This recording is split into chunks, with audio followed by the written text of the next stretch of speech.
국민의힘 당대표로 한동훈 후보 선출되었음을 선포합니다.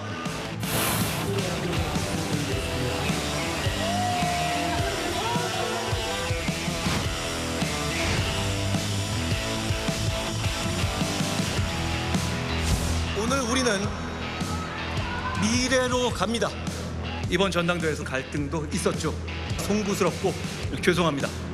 함께 경쟁했던 모든 분들과 함께 가겠습니다. 우리 국민의 마음과 국민의 눈높이에 더 반응합시다. 그래서 국민의 사랑 받겠습니다.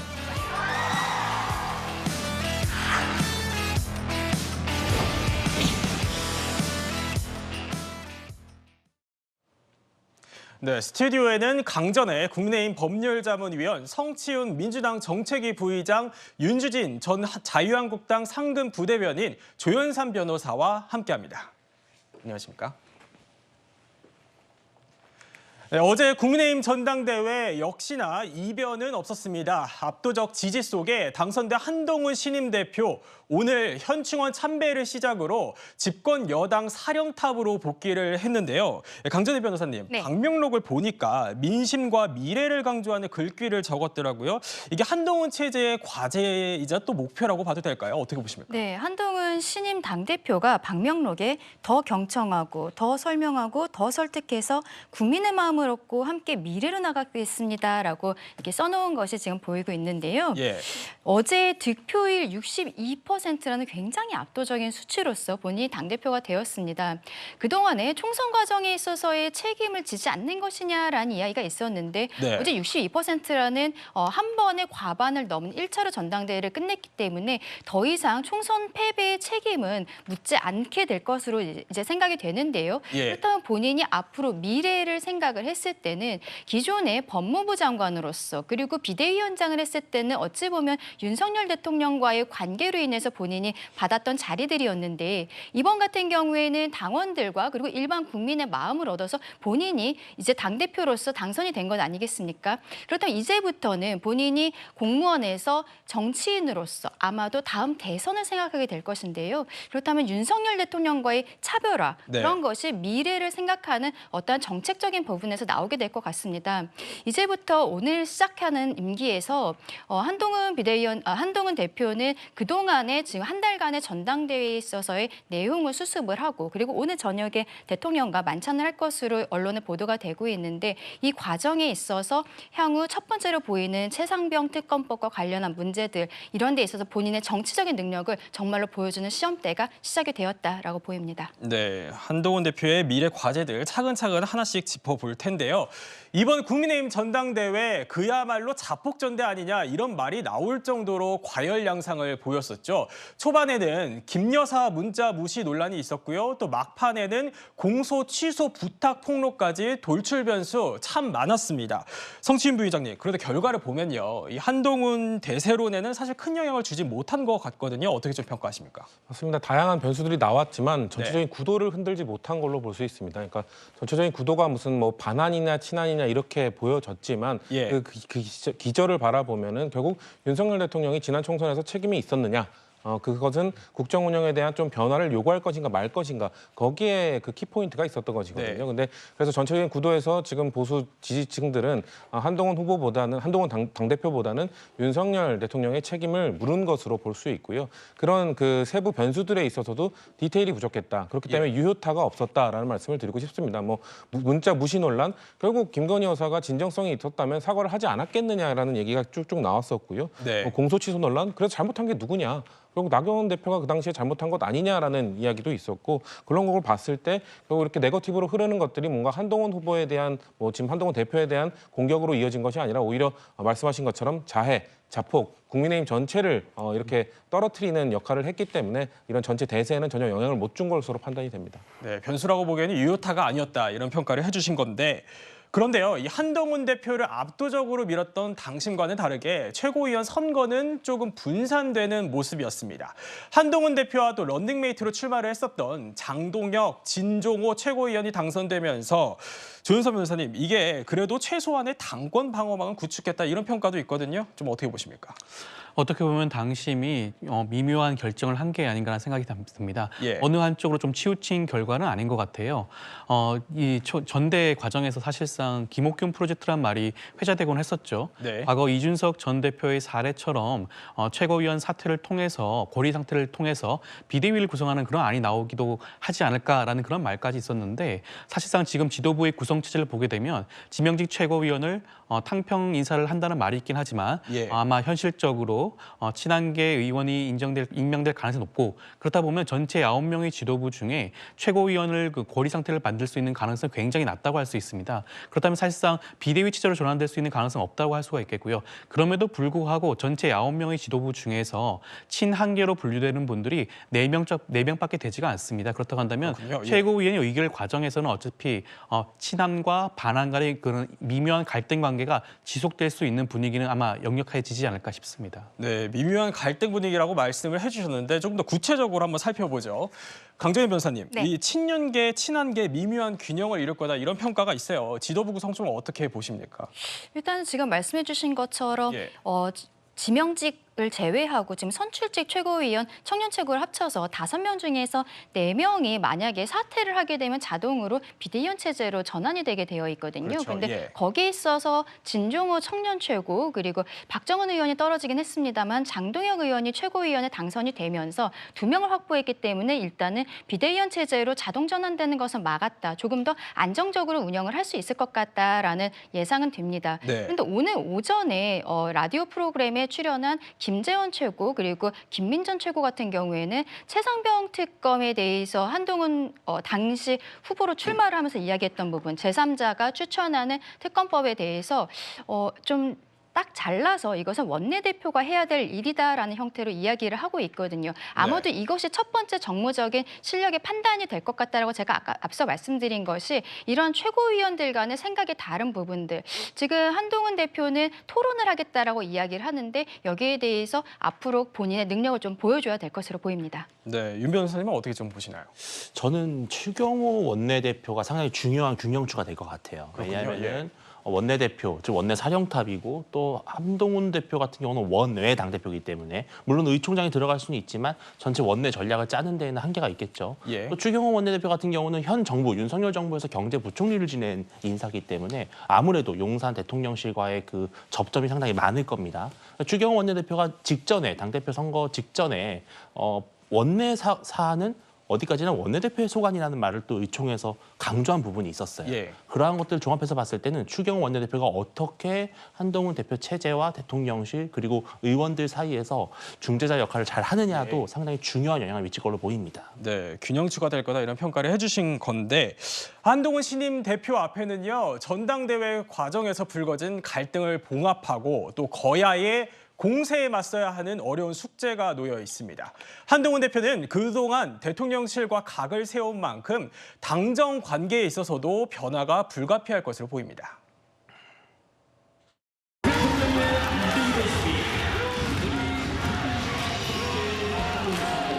오늘 이 전당대회가 단결과 통합의 새 역사를 여는 자리로 기록될 것이라고 저는 믿습니다. 우리는 한 배를 탄 운명 공동체이고 우리는 하나입니다. 건강하고 생산적인 당정 관계와 합리적인 토론을 통해서 민심을 정확히 파악하고 그때그때 때를 놓치지 말고 반응합시다. 제가 전당대회가 끝난 후에 대통령님께 전화를 드려서 통화를 했습니다. 최선을 다하겠다라는 포부를 잘 말씀드렸습니다. 고생 많았다고 말씀하시면서 잘하라라는 말씀을 해주셨습니다. 네, 가장 큰 관심은 내부적으로 당정 관계를 어떻게 재정립할지일 텐데요. 윤 대통령은 한동훈 대표와 새로운 관계로 본격적인 소통에 나설 것으로 보입니다. 대표 선출 하루 만인 오늘요, 만찬 회동을 예고한 상황인데요. 성치훈 부회장님, 이 만찬 회동 어떤 의지가 좀 담겨 있다고 보십니까? 글쎄요, 저는 본격적인 소통 의지인가라는 좀 의구심이 듭니다. 왜냐하면은 이번에 새로 뽑힌 지도부뿐만 아니라 낙선자 그리고 퇴임 비대위까지 다 불렀거든요. 예. 그러니까 최대한 인원을 늘려서 한동훈 그 신임 당대표와의 좀 불편한 관계를 드러나지 않도록 하겠다라는 좀 의중이 담긴 걸로 보여요. 제가 정치권에서 수많은 전당대회를 받고 수많은 새로운 지도부를 봤는데 여당에서 새로운 지도부를 대통령이 초청해서 만찬하는 건 흔히 있는 일입니다. 근데 이렇게 많은 인원을 다 같이 불러서 낙선자까지 부르고 뭐 비대위까지 부르고 이런 식의 만찬 자리는 저는 사실 처음 보거든요. 예. 만약에 찾아서 있을 수도 있습니다. 그러면 흔치 않는 자리라는 거거든요. 그만큼 좀 불편한 관계를 보인 것이다. 이거 만찬 초청된 인원만 보더라도 뭔가 대통령이 불편한 기색을 드러낸 것이라고 보여지고요. 아까 다른 패널들께서도 많이 말씀하신 것처럼 지금 이미 오늘 오전부터 친윤을 대표하는 최고위원 2명이 사실상의 지금 당대표 패싱을 지금 선언했습니다. 네. 그러니까 원내 지금 가장 첨예하게 대립하고 있는 법안들에 대해서 당대표의 의견과 원내대표의 의견이 대립할 경우 이건 우리는 아니다. 원내대표의 의견을 들어주는 투톱 체제를 운영해온 지가 국민의힘 역사상 10년이 넘었다. 뭐 20년이 다 됐다. 뭐 이런 얘기를 했거든요. 예. 그렇기 때문에 윤 대통령이 겉으로는 이렇게 만찬의 제스처, 뭔가 소통, 화합의 제스처를 이야기했지만 뒤에서는 지금 사실상 친윤을 대표하는 최고위원들이 당대표 패싱하고 우리가 하던 대로 지정하겠다라고 말을 하고 있는데 저는 이 부분에 딜레마가 있다고 봅니다. 왜냐? 당내에서도 당연히 이견이 있을 수 있잖아요. 근데 친윤 쪽이 뭔가 자신들의 원내대표 권한이나 아니면 뭐 그 원내 다수의 힘을 갖고 한동훈 대표가 얘기하는 그런 소수 의견을 지금 무시하고 가겠다는 건데 그렇게 만약에 당론을 정해서 결정을 한다? 그렇게 되면 국회 전체로 봤을 때 지금 다수의 힘으로 지금 뭔가 주장을 하고 있는 민주당이 하고 있는 방식에 대해서 반대하는 그건 그 다수의 폭거다라고 얘기하는 본인들이 그 내로남불이 되는 거거든요. 그렇기 때문에 지금 모순에 빠진 친윤과 이거를 어떻게 풀어가야 될지 그 곤란한 상황에 처해 있는 한동훈 대표의 이런 지금 곤란한 이런 정치력을 어떻게 발휘할지가 앞으로의 지금 지켜볼 상황인 것 같습니다. 네, 그렇군요. 윤 전 부대변인님, 예. 성 부의장께서는 이번에 만찬 초청자들을 보고 이 만찬 자체가 어떻게 보면 대통령의 불편한 기색을 내비친 거다라는 해석을 주셨어요. 동의하십니까? 저는 이번 전당대회 과정에서 그 예. 어떤 여당 전당대회보다도 사실은 압도적인 1등 후보였던 한동훈 대표와 나머지 후보들 간에 그 경쟁이 너무 치열했어요. 그 과정에서는 뭐 자폭이다, 분열이다, 혹은 당이 이대로 둘로 쪼개질 수도 있다 이런 우려까지 나온 상황에서 아마도 윤석열 대통령은 그 점을 염두에 두고 최대한 많은 분들을 모셔서 일단 화합의 자리를 먼저 마련하는 것이 먼저이다 이렇게 판단을 했고 그 후에 얼마든지 한동훈 후보와 또 다른 뭐 오찬이나 만찬을 통해서 계속해서 그런 소통 행보를 이어갈 수 있다고 저는 예상합니다. 네, 하지만 여전히 갈등의 불씨가 될 수 있는 요인은 적지 않은 상황입니다. 제3자 최상병 특검 추진하는 과정에서 원내 반대에 부닥치시면 그래도 발의를 강행하실 것인지. 정치는 살아있는 거죠. 제3자 특검법을 내므로써 여러 가지 돌파구가 이미 생겼다고 생각합니다. 당내 우리 민주적인 절차를 통해서 토론해 보겠습니다. 이재명 민주당 대표가 이 제3자 특검법, 그러니까 대법원장이 지명하는 특검법은 안 된다라고 못을 박았어요. 그런 점에서 앞으로 이 상황에서 제가 기존에 했던 제3자 특검법은 더 유효한 것이고 거기에 대해서 당내 잘 설득하는 과정을 거치겠다는 말씀을 드립니다. 네, 들으신 것처럼 당장 제3자 추천 최상병 특검법 문제가 친한 친윤 진영 간 극한 전쟁으로 번질지 일종의 가늠자가 될 것으로 보입니다. 일단 한동훈 대표는요, 토론해 보겠다면서 속도 조절을 시사를 했는데 하지만 이게 대통령실은 물론이고 당내에서도 반대하는 아닙니다. 그렇기 때문에 조윤선 변호사님, 이게 원외대표가 밀어붙이기에는 사실 쉽지 않은 상황이다 이런 평가들이 나오는데 어떻게 해석하십니까? 한동훈 대표가 당선 수락 연설에서 민심과 국민의 눈높이에 맞는 행동을 하겠다라고 말씀을 하셨죠. 그렇다고 한다면 이번 전당대회에서 많은 국민과 당원들이 기대했던 거는 한동훈 대표가 용산과 다른 모습을 보여주기를 기대했던 겁니다. 그렇다고 한다면 첫 번째 그 시금석은 이번 최혜병 사건 특검법을 어떻게 처리하느냐겠죠. 그렇다고 한다면 사실상 속도 조절보다는 오히려 첫 번째 안건으로 다뤄서 이것을 신속하게 처리할 수 있는 그런 모습을 보여주시는 게 한동훈 대표가 차후 정치력을 보여줄 수 있는 그런 모습이라 생각이 드는데요. 그렇지만 그럼에도 불구하고 사실상 원외 대표라는 그 한계가 분명히 있기 때문에 추경호 원내대표를 중심으로 한 원내 인사들을 어떻게 설득하는지 그 과정이 굉장히 중요하지 않을까 싶고 그 과정 굉장히 힘들고 지난하지 않을까 싶습니다. 네. 강 변호사님, 사실 그런데 이런 당내의 반대 또 용산의 반대에도 불구하고 한 대표가 이걸 강행을 한다면 사실 당정 관계는 쉽지 않을 것 같거든요. 어떻게 좀 예상하십니까? 만약에 강행을 한다면 네. 거기에 있어서 현직 의원들이 얼마나 참여를 하게 될지도 좀 의문입니다. 왜냐하면은 제3자가 추천하는 특검안을 발의를 해야 되는데 그러면 10명 이상의 의원이 연설을 해야 되거든요. 그렇죠. 지금 뭐 러닝메이트로 나왔던 3명의 의원 이외에 친한계로 분류되는 의원들이 있기는 합니다만 지금 문제는 대통령께서 전 국민 앞에서 최상병 특검을 받지 못하는 이유에 대해서 말씀을 하셨거든요. 네. 공수처의 수사를 지켜보고 거기에 미진하면 내가 특검을 요청하겠다라고 말씀을 하셨고 그것이 국민의힘이 계속적으로 당론으로 추진을 해왔던 부분인데 한동훈 대표가 여기에 대해서 만약에 법안을 발의를 한다면 본인은 지금 토론해보겠다라고 이야기를 하지만 저는 이 토론 장소에도 의원급들이 나기가 쉽진 않다라고 생각해요. 결국에는 이러한 토론이든 이런 과정 전에 먼저 본인이 윤석열 대통령과 직접 만나서 여기에 대해 소통을 하고 그 이후에 토론으로 나아가야 하지 않을까. 아니면 저는 법안 발의 자체도 실질적으로 어려울 수 있다라고 생각합니다. 네, 사실 최상병 특검법 외에도 또 있습니다. 윤한 갈등의 핵심이라고 할 수 있는 김건희 여사 관련 문제에 대해선 한 대표는 일단 신중한 모습이었는데요. 먼저 들어보시죠. 그동안에 조사가 미뤄지던 것을 영부인께서 결단하셔서 직접 대면 조사가 이루어졌잖아요. 검찰이 공정하고 신속하게 결론을 내야 한다고 생각합니다. 다만 검찰이 수사 방식을 정하는 데 있어서 더 국민의 눈높이를 고려했어야 한다고 저는 생각합니다. 검찰이 장소를 정하거나 제3의 장소 같은 경우를 정할 수는 있는 겁니다. 가능한데 다만 국민들이 보시기에 좀 그 부분에 대해서 좀 국민들께서 다른 생각을 하시는 분들도 많은 것 같아요. 그런 부분도 좀 더 고려됐어야 하는 것이 아닌가라는 말씀을 드린 겁니다. 네, 국민의 눈높이를 고려했어야 한다. 한동훈 대표는요, 사실상 이 김건희 여사 조사를 둘러싼 논란에 국민 눈높이에 맞지 않았다며 애둘러 비판을 하는 모습이었습니다. 성 부의장님, 그런데 이게 정면 충돌은 당장은 피했지만 일종의 여운을 남겼다 이렇게 해석도 될 것 같거든요. 이건 정면 충돌 피한 게 아니라 또 애들로 피한 것도 아니고 저는 직격한 거로 봅니다. 오히려, 예. 그리고 오늘 아까 김재원 최고위원도 네. 지금 그 타 방송에서의 발언을 통해서 국민 눈높이가 대체 뭐냐? 나도 그 국민 눈높이가 궁금하다라는 식으로 되게 공격적으로 이야기했거든요. 그러니까 되게 모호하게 이야기하고 있다는 식으로 몰아붙였어요. 근데 저는 이 국민 눈높이란 게 뭐냐? 이번 국민의힘 전당대회에서 나타난 게 국민 눈높이인 거거든요. 그러니까 네. 뭐냐? 원래 당심과 민심이 항상 좀 다르게 나타나는 경우가 많습니다. 한날 국민의 보수 진영의 전당대회도 그랬습니다. 2007년 가장 치열했다고 하는 2007년 한나라당 대선 후보 전당대회 때도 박근혜 후보와 이명박 후보가 그때는 격차는 적었지만 당심과 민심이 다르게 나타났었고요.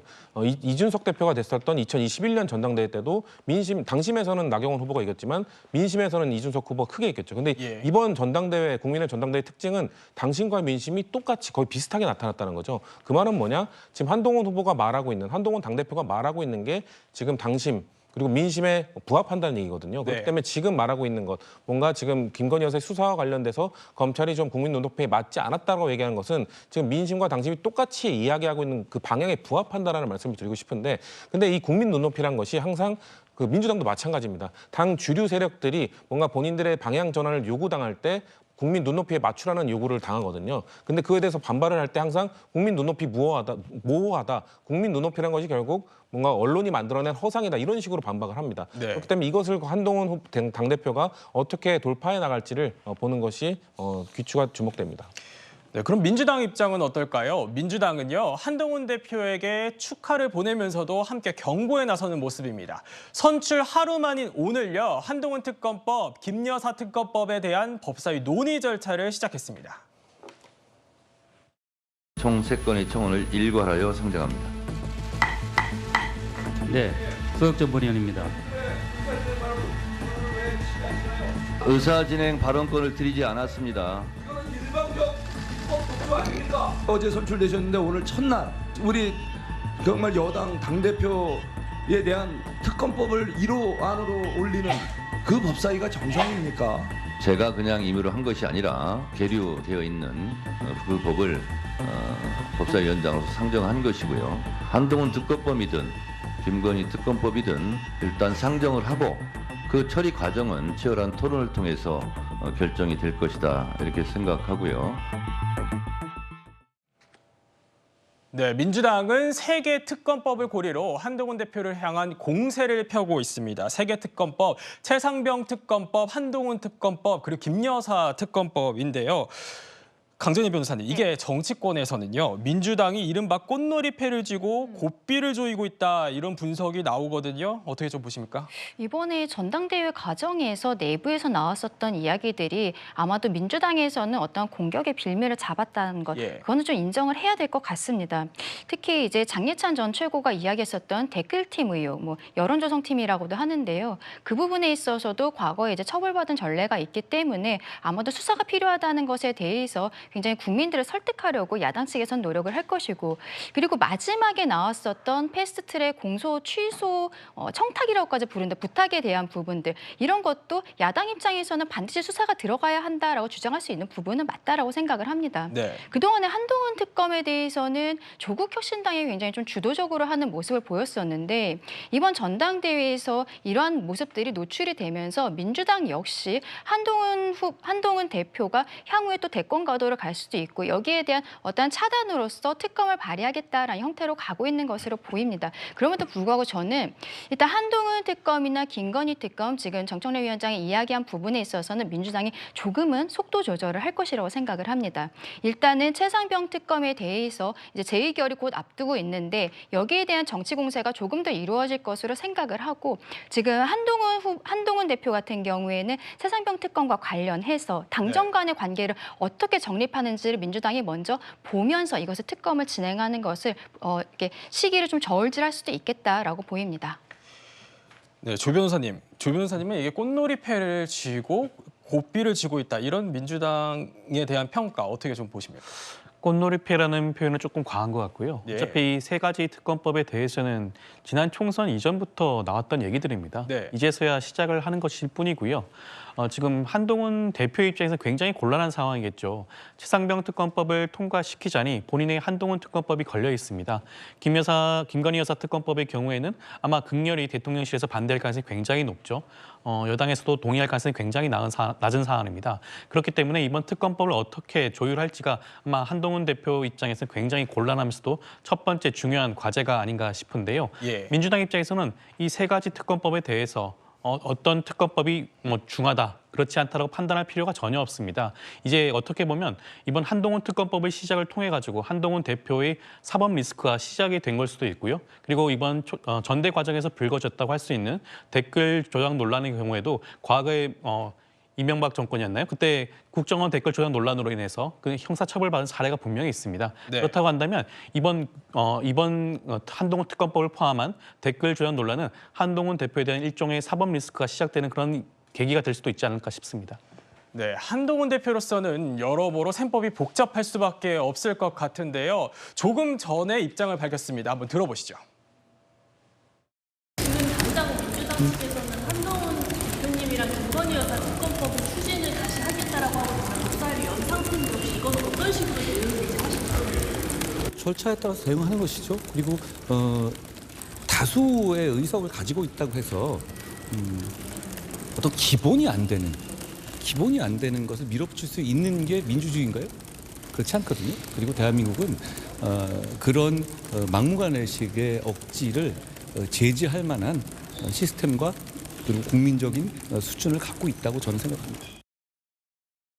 네, 윤주진 부대변님, 사실 원내대표라는 한계, 이 야권의 공세 속에 한동훈 대표가 제대로 대응을 할 수 있을 거냐, 이런 우려가 나올 것 같아요. 지금 어떻게 보십니까? 한동훈 후보가 이제 진짜 정치인의 시험대에 오른 거예요. 왜냐하면은 본인의 의지와 무관하게 대통령실 또 원내의 여러 의원들의 의견이 전부 다 엇갈리고 있거든요. 그렇다면 한동훈 후보가 여기서 한 수 접고 가느냐, 아니면 마지막까지 드라이브를 거느냐인데, 사실은 한동훈 후보가 말했던 이 국민 눈높이가 아주 좋은 정답일 수도 있지만 한동훈 후보를 딜레마에 빠뜨리는 요인이기도 해요. 왜냐하면은 여론조사를 만약에 실시했을 때 한동훈 특검 혹은 김여사 특검도 여론조사상 높은 찬성률이 나온다면 받아야 되는 결과로 이어지거든요. 저는 좋은 방안이 뭐냐면은 한동훈 후보가 여기서 대통령이 원래 밝혔던 공수처의 수사를 지켜보고 나중에 원내 의원들 또 최고위원회에서 적절히 토론하여 결정하겠다라는 식으로 오해할 수 있거든요. 근데 문제는 바로 대선 후보라는 자신의 정체성 때문에 계속해서 중도층의 마음을 사로잡아야 되거든요. 네. 그러한 압박에 근데 한동훈 후보가 이겨내고 이번만큼은 전체를 아우르는 조정하는 역할로서 가는 것이 본인에게도 유리하지 않을까 생각을 합니다. 네, 그렇군요.